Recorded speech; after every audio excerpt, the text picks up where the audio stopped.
تلك آيات الحسين صغر السبط لتحوي كربلاء جنتين، كربلاء جنتين.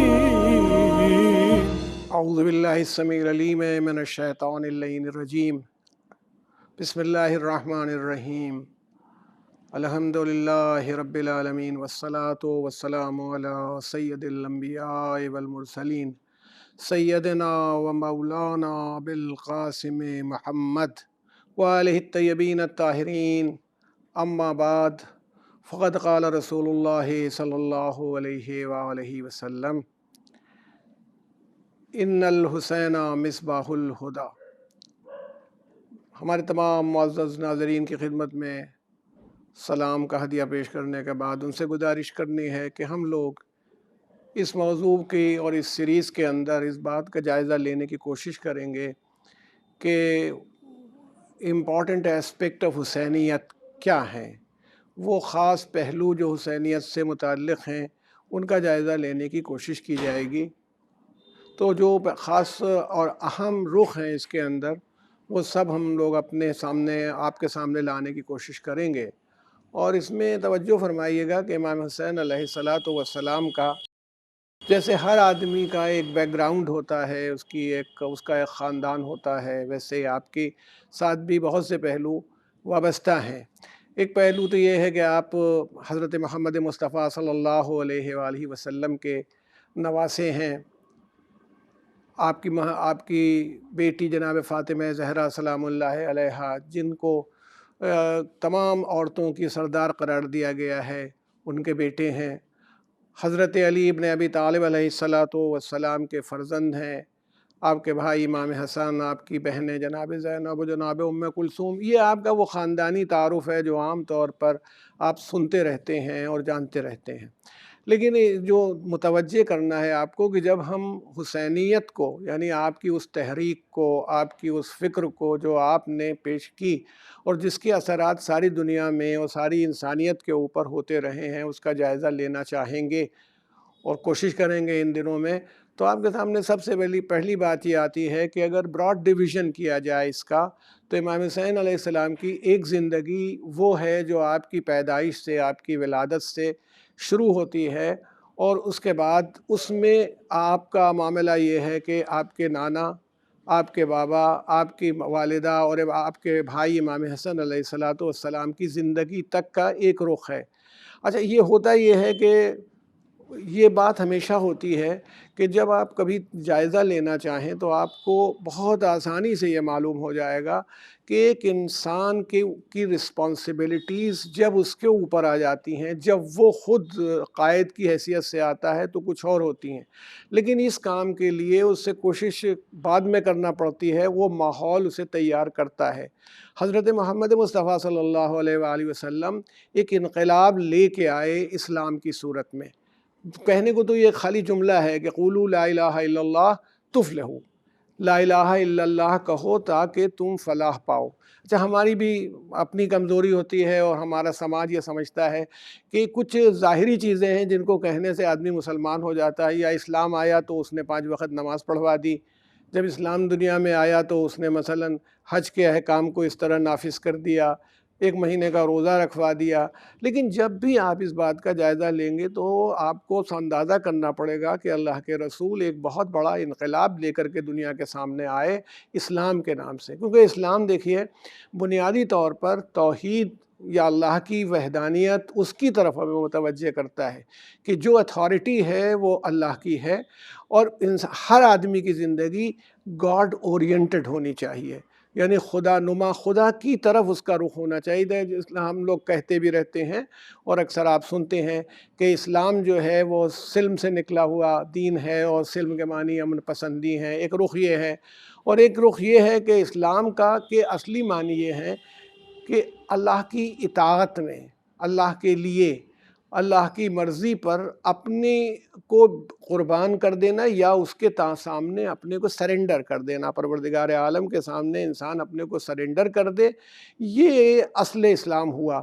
اب وہ کہہ دے کہ نماز پڑھو تو نماز پڑھو، وہ منع کر دے تو نہ بھی پڑھو. مثلا کوئی آدمی ایسا ہے جو بغیر جو وضو کرے گا تو اس کو نقصان ہو جائے گا, تو اس سے یہ کہا جا رہا ہے کہ تمہاری صحت کی بنیاد پر اب تمہیں حکم دیا جا رہا ہے کہ تم وضو نہ کرو, تیمم سے نماز پڑھو. روزہ رکھنا ہر تندرست آدمی کے اوپر واجب قرار دیا گیا, اوبلیگیٹری قرار دیا گیا, لیکن اسی میں بیماروں کو, بوڑھوں کو ایگزمپٹ کر دیا گیا. اگر وہ روزہ رکھیں تو ان کا رکھنا غلط ہے, اور جو تندرست لوگ ہیں اور جو رکھ سکتے ہیں, جن کو اللہ جانتا ہے, وہ نہ رکھیں تو غلط ہے. تو اس کا مطلب ہے کہ اسلام روزہ رکھنا نہیں ہے, اللہ کی اطاعت کا نام ہے. وہ کہے تو رکھو, نہ کہے تو نہ رکھو. تو یہ ایک بنیادی طور پر اللہ کے رسول ایک انقلاب لے کے آئے, اور اس انقلاب میں خالی نماز, روزہ اور یہ نہیں تھا. اس کی بنیادی وجہ تھی کہ ایک ایسی سوسائٹی کو تعمیر کرنا تھا, ایک ایسا معاشرہ بنانا تھا اسلام کو جو اس سے پہلے ایگزسٹ نہیں کر رہا تھا. میں آپ سے کہوں لوگ رہ رہے تھے لیکن ان کی ویلو, ایک یہ بھی صحیح ہے کہ اس میں سے اکثریت جو مکے میں اس وقت میں تھی, تقریباً آج سے ہمارا یہ زمانہ جو ہے 1400 سال سے اوپر ہو, یہ جو دور ہے 1400 سال اس دور کو گزر چکے ہیں. اگر آپ غور کیجئے گا تو اس 1400 سال پہلے والے زمانے میں بھی آپ دیکھیں کہ جو وہ سوسائٹی تھی وہ ایام جاہلیت کہلاتی تھی, یعنی وہ اگنورنس, کہ ان کو ویلوز کا پتہ نہیں تھا. یہ نہیں کہ پڑھے لکھے نہیں تھے, وہ بڑے لٹریری لوگ تھے اور ایکسٹیمپور شعر پڑھ سکتے تھے اور کہہ سکتے تھے. خواتین شاعری کرتی تھیں, ایک اپنے کو عرب کہتے تھے. ساری دنیا ان کی نگاہ میں گونگی تھی, عجمی کہلاتی تھی, وہ اپنے کو عرب کہا کرتے تھے. ایک ایسے معاشرے میں اللہ کے رسول تشریف لائے, اور ان کو یعنی یوں کہیں کہ وہ اپنی ویلوز کے حساب سے, اپنی قدروں اور مولیوں کے حساب سے اگر انہیں کہا جائے تو وہ بالکل جنگلی ٹائپ کے لوگ تھے. ذرا سی بات کے اوپر جھگڑا ہوتا تھا, پھر سینکڑوں سال تک چلتا تھا, ایک دوسرے کو قتل کرنے کے لیے تیار ہے, ان کو ہم مار ڈالیں, انہیں قتل کر دیں. یہ ساری صورتحال ہمارے سامنے نظر آتی ہے اس عرب سماج کے اندر. تو اگر آپ اس پہلو پر نظر ڈالیں تو آپ کو معلوم ہوگا کہ اسلام نے آ کر کے انسانی مساوات کو بھی اسٹیبلش کیا, کہ ایکوالٹی کیا ہے ہیومنس میں, یہ بھی اسٹیبلش ہو جائے. پھر یہ بھی ہوا کہ انسانی مساوات کے ساتھ ساتھ, ہیومن ایکوالٹی کے ساتھ ساتھ یہ بھی پیدا کیا کہ دیکھو ان اکرمکم عند اللہ اتقاکم. اللہ نے بتایا کہ تمہارے اندر, تمہارے سماج میں جو زیادہ اللہ کا تقوی کرنے والا ہے, اللہ کی پرہیزگار آدمی ہے, جو اپنے کو ایلیمینیٹ کرتا ہے گناہوں سے اور برائیوں سے, جتنا زیادہ کرے گا اتنا ہی وہ اللہ کے قریب ہو جائے گا. یہ ایک ایسا سماج قرآن کی اعتبار سے, قرآن وہ کتاب تھی جو اللہ کے رسول کے پاس آئی, اللہ کے رسول اس سماج کو بنا رہے تھے. نہ انہیں جغرافیکلی کوئی بہت بڑی زمین پر قبضہ کرنا تھا, نہ کوئی بہت بڑا بیت المال بنانا ان کا مقصد تھا, نہ ان کا مقصد یہ تھا کہ ساری دنیا میں خالی ہمارا پرچم لہرائے, ہم سے بڑی حکومت کسی کی نہ ہو, بلکہ ان کا اصل مقصد جو تھا آدمی بنانا تھا, انسان بنانا تھا, اللہ کا بندہ بنانا تھا. اور یہ مکے کی 13 سال کی زندگی اللہ کے رسول کی جو ہے وہ گزری تبلیغ میں, اور اس کے بعد تقریباً 10 سال کی زندگی جو ہے اللہ کے رسول کی مدینے کی زندگی ہے. اس زندگی میں اسلام کے ان نقوش کو اسٹیبلش کیا گیا جو سماج میں نظر آنے لگے. یہ نہیں ہے کہ وہ غائب ہو گئے, وہ سماج کے اندر دکھنے لگے وہ سارے نقوش. لیکن ایک بات یاد رکھیے کہ کوئی بھی تحریک آتی ہے, اصلی نقلی کا ہمیشہ سے رہا ہے. کتنی تحریکیں یہ ہوتا ہے کہ ایک زمانہ آتا ہے کہ اس تحریک کے فالوورز ہوتے ہیں, اور بعد میں پھر یہ ہوتا ہے کہ وہ تحریک جو ہوتی ہے اس کے مخالفین جو ہوتے ہیں وہ اسی نام سے کھڑے ہوتے ہیں اور اس تحریک کو ختم کر دیتے ہیں. تو رسول اللہ صلی اللہ علیہ وآلہ وسلم نے, اب اللہ کا حکم ہو, اپنا تجربہ ہو, جو چاہے آپ سوچیں اور غور کریں, اس کے پیش نظر ایک پوری طاقت یہ لگائی اور کوشش یہ کی کہ بھئی ایک ایسا سسٹم بنایا جائے کہ ہم نہ رہیں, مگر اس کے باوجود یہ تحریک, یہ جو ہمارا موومنٹ ہے یہ چلتا رہے. اس کے لیے آپ نے اپنی ایک ایسی, اچھا وہ ایک پرابلم یہ بھی ہے کہ بہت سے مخلص لوگ بھی جو بات کو سمجھتے نہیں ہیں وہ بڑی پریشانی بھی پیدا کرتے ہیں, کہ بچانے میں ہی توڑ ڈالتے ہیں معاملے کو. اس لیے اللہ کے رسول نے صحیح اسپرٹ رکھنے والوں کو, صحیح اپنے جانشینوں کو چھوڑا.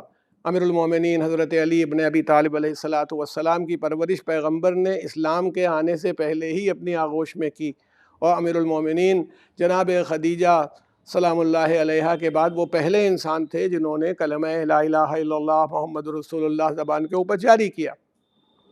تو اس لیے یہ دیکھیے کہ ایک ایسے معاشرے میں اسلام جہاں پر آیا تھا، اسلام نے ان کے مزاجوں کو بدلا، ان کی اس سسٹم کو بدلا، اور اتنا بدل دیا۔ اب یہ بتائیے کہ جہاں پر ذرا سی بات کے اوپر جھگڑے ہوتے تھے، رسول اللہ نے ایک مرتبہ تو بھائی بھائی بنا دیا، جو لوگ مائیگریٹر سے مکے سے مدینے آئے تھے ہجرت کر کے، تو ایک دوسرے کے تم بھائی ہو، مواخات جسے ہمارے کہا تھا، بردرہڈ اسٹیبلش کی۔ مدینہ آنے کے بعد آپ نے مدینے میں انصار مدینہ جو تھے، جن کو ہم ہیلپر کہیں، کہ جنہوں نے مدد کی تھی رسول اللہ کی مدینے میں، مدینہ تقریباً میں سمجھتا ہوں 300-400 کلومیٹر شاید اوے ہے مکے سے، تو جہاں پر اس وقت بھی اللہ کے رسول کا مزار مقدس ہے، جناب فاطمہ کا مزار ہے، اور بہت بڑی بڑی شخصیات دفن ہے، اور تمام حاجی جو حج کرنے کے لیے جاتے ہیں وہاں تشریف بھی لے جاتے ہیں۔ اصلاً اس شہر کا نام یثرب تھا، لیکن اللہ کے رسول کے وہاں جانے سے اس کو مدینۃ النبی کہا جانے لگا، یعنی نبی کا شہر، سٹی آف دا پروفٹ۔ اور اس کے بعد وہ سٹی آف دا پروفٹ میں سہولت کی وجہ سے وہ سٹی ہی رہ گیا مدینہ۔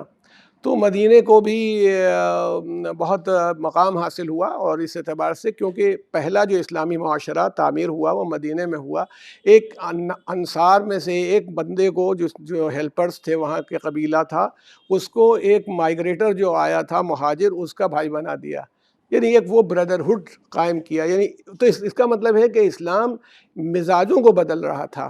اسلام اس لیے نہیں آیا تھا کہ کوئی جنگ اسلام نے نہیں شروع کی، کوئی جنگی تیاری نہیں کی۔ جتنا بھی اسلامی لڑائیاں آپ کو دکھائی پڑتی ہیں وہ ساری ڈیفینسو ہیں، ان کے اوپر حملہ کیا گیا تو انہوں نے اپنا بچاؤ کیا۔ وہ یہ چاہتے تھے کہ ایسا نظام اسٹیبلش ہو جائے تاکہ لوگ ویلیوز کی بنیاد پر اسلام کو قبول کریں، طاقت کی بنیاد پر اسلام کو قبول کرنے والی بات کو آپ نے قبول نہیں فرمایا، اور سسٹم نے بھی۔ تو جب یہ پورا نظام بنا تو اس میں ضرورت تھی کہ ہر دور میں، ہر وقت میں ایسے افراد ہوں جو صحیح اسلامی روح کو، صحیح اسپرٹ کو سمجھتے ہوں، اور اس صحیح اسپرٹ کو سمجھ کے آگے بڑھا سکیں اسلام کو، یا محفوظ کر سکیں، پروٹیکٹ کر سکیں۔ کیونکہ دیکھیے زمانہ بدلتا رہتا ہے، ہر زمانہ بدلے گا تو اس کے چیلنجز بدلیں گے، جب چیلنجز بدلیں گے تو پھر اس کا جواب کیا ہونا چاہیے، یہ سب سامنے آئے گا۔ اسی لیے ہمارے ایک بڑے دانشور نے ایک بات کہی ہے، وہ بس آپ کی خدمت میں عرض کرتا چلوں۔ کہا یہ ہے کہ اصحاب پیغمبر، ہمارے یہاں ڈویژن ہے اسلام میں، اللہ کے رسول صلی اللہ علیہ وآلہ وسلم کو جن لوگوں نے دیکھا ہے وہ کمپینینز کہلاتے ہیں، ساتھی، صحابی، اور ان کا پلیورل ہے اصحاب۔ تو جو اصحاب پیغمبر ہیں جنہوں نے اور انہوں نے بڑا کام کیا، اور اصحاب پیغمبر کی بڑی شان ہے اور عظمت ہے، تو اصحاب پیغمبر نے رسول اللہ کو دیکھا۔ آج جتنی حدیثیں آپ بڑی بڑی اہم کتابوں میں دیکھتے ہیں، انہوں نے بتایا اللہ کے رسول نے یہ ایسے موقع پر یہ کہا، اللہ کے رسول نے یہ کیا، یہ آپ کو ساری تحریکیں مل جاتی ہیں۔ لیکن ایک بات جو آپ اپنے ذہن عالی میں محفوظ رکھیں، اصحاب نے یہ بتایا ہے کہ اس سچویشن میں رسول اللہ صلی اللہ علیہ وآلہ وسلم نے کیا کیا ہے، مگر اگر سچویشن یہ ہوتی تو کیا کرتے پیغمبر، یہ نہیں بتایا۔ یعنی یہ کہ پیغمبر نے یہ کیا، یہ اہل بیت کو اللہ کے رسول نے اس لیے تیار کیا تاکہ یہ بات واضح ہو جائے کہ اگر صورتحال ایسی ہو جاتی تو اللہ کے رسول یہ کرتے۔ یہ آپ دیکھ لیجئے، اور میں اس کی ایک آدھ مثالیں آپ کے سامنے دے دوں۔ آپ خود غور کیجئے کہ جس وقت رسول اللہ صلی اللہ علیہ وآلہ وسلم کو ڈیفنس کرنا پڑا بدر میں، احد میں، خیبر میں، خندق میں، سب جگہ، تو انہوں نے اپنے اعتبار سے ڈیفنس کیا، اور جو لوگ گرفتار ہو گئے تھے، قتل نہیں کیا ان کو، گرفتار ہو گئے تھے، ان کو کچھ دن تک وہ رہے، اس کے بعد کسی نے رینزم منی دی اور چھٹی پائی، کوئی چلا گیا جو لڑنے کے لیے آیا تھا، کوئی 10 بچوں کو پڑھا دیا اور فری کر دیا گیا، یہ سب پیغمبر نے کیا۔ مگر حضرت علی نے جب لڑائیاں ان کو لڑنا پڑیں اپنے دور خلافت میں، تو آپ نے ایسا نہیں کیا، آپ نے یہ بات نہیں کی۔ کیوں؟ آپ نے کیا کیا کہ جو لوگ گرفتار ہوئی تھے، جنگ ختم ہو گئی، گرفتار کیے جا سکتے، سب کو چھوڑ دیا، کسی سے کوئی بدلہ نہیں لیا۔ کسی اس کا فرق نہیں ہے، فرق یہ ہے کہ حالات کے بدل جانے کی وجہ سے یہ ہم کہہ سکتے ہیں کہ اس موقع پر اللہ کے رسول ہوتے تو کیا کرتے۔ تو اس لیے یہ بات یاد رکھیے کہ انہوں نے ایسے لوگوں کو تیار کیا جو اس قابل ہو سکے۔ تو امام حسین علیہ السلام اس ماحول کے اندر دنیا میں آئے تھے، اور اس ماحول میں رسول اللہ کے ساتھ رہے، پھر حضرت علی کے ساتھ، اور یہ بڑھتا چلا گیا۔ اسلام بنیادی طور پر یعنی جس موومنٹ کے امام حسین سپورٹر ہیں، اس موومنٹ کو اگر آپ دیکھیں یا اس تحریک کو آپ دیکھیں گے تو آپ کو معلوم ہوگا کہ یہ تحریک نہ زمینوں پر قبضہ کرنے کی ہے، نہ بیت المال پر قبضہ کرنے کی ہے، نہ بہت بڑی دولت و فوج بنانے کی ہے، بلکہ اس میں انسانوں کے دماغ کو دیندار بنانا ہے اور اللہ کا فرما بردار بنانا ہے۔ اور اللہ کے رسول نے جیسے کیا تھا ویسے ہم امام حسین کے یہاں بھی بہت سی چیزیں دیکھتے ہیں حسینی تحریک میں، یا وہی بات حضرت علی کے یہاں نظر آتی ہے، امام حسن، جناب فاطمہ، سب کے یہاں نظر آتی ہے، کیونکہ اس فکر کو وہ جانتے تھے۔